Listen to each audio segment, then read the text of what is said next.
Nagkakilala kami sa work, tapos ayun, nagka-developan. Tapos before po, mahina talaga yung loob ko. Tapos nung nagpunta ako sa abroad, isa siya sa mga nagpapalakas ng loob ko. Kasi syempre hindi ako sanay na mahiwalay sa pamilya. Pero nandun siya para suportahan ako sa mga desisyon ko sa buhay, para palakasin yung loob ko.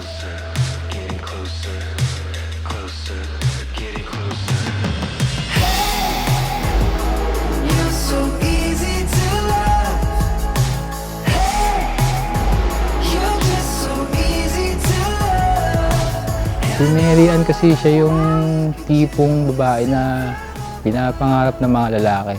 Bait, sipag, family-oriented.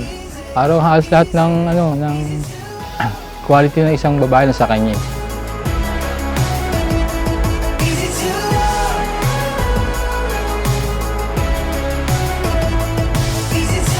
Love, hindi lang po siya yung feeling eh. So, actually, hindi mo siya ma-describe eh. Hindi lang siya yung emotion, hindi ko siya yung kapag kasama mo yung tao na yun, para siya yung tahanan mo. Yung you feel comfortable when you're with that person.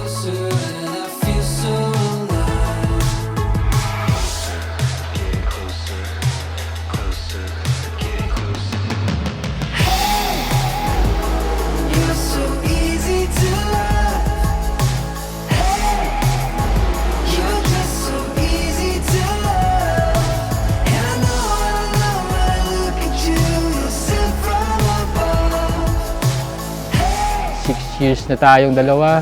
Ngayon, LDR. Daming oras, panahon na hindi tayo nagkasama dahil malayo tayo sa isa't isa. Pero eto na. Magkakasama na tayo. Pangako, pagsasama natin na gagawin ko lahat ng hindi ko nagawa nung LDR tayo. Magsusumika palalo para sa future na magiging pamilya natin. Bigyan ka ng masaganang buhay. Tell me what you see, 'cause I see a place built for you and me. Feel the love in these walls when I wake up, it's always the same. It feels like home. Thank you, man!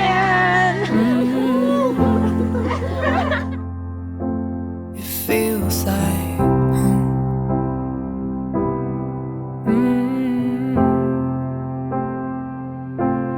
And it warms my heart, even when it's cold. Still watching over us as we're growing older. Whether it's oceans or city lights, it's always calling for you. Further. 'Cause it's your home. Ang masasabi ko lang sa'yo, magpakabait ka. Mahalin mo yung maging asawa.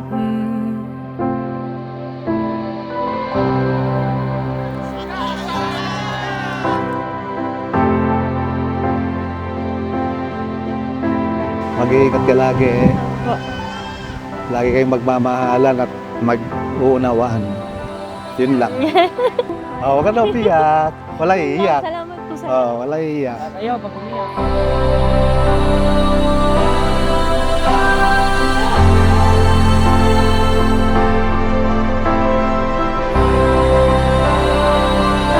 Ryan, thank you for everything, for always being there sa 6 na taon kahit na malayo tayo sa isa't isa, never kang nag-give up. Tapos, ikaw yung naging proxy ko kahit na tuwing may occasion sa family namin, palagi kang nandyan. Tapos, nakikita ko na mahal mo din sila tatay, sila nanay. Maraming salamat sa pagmamahal mo. Tapos, hindi ka nawawalan ng oras everyday para makausap ako. Sinasabi mo nga, 2 AM ka na natutulog. Kaya lumulubog na yung mata mo. Thank you sa time at sa pagmamahal mo.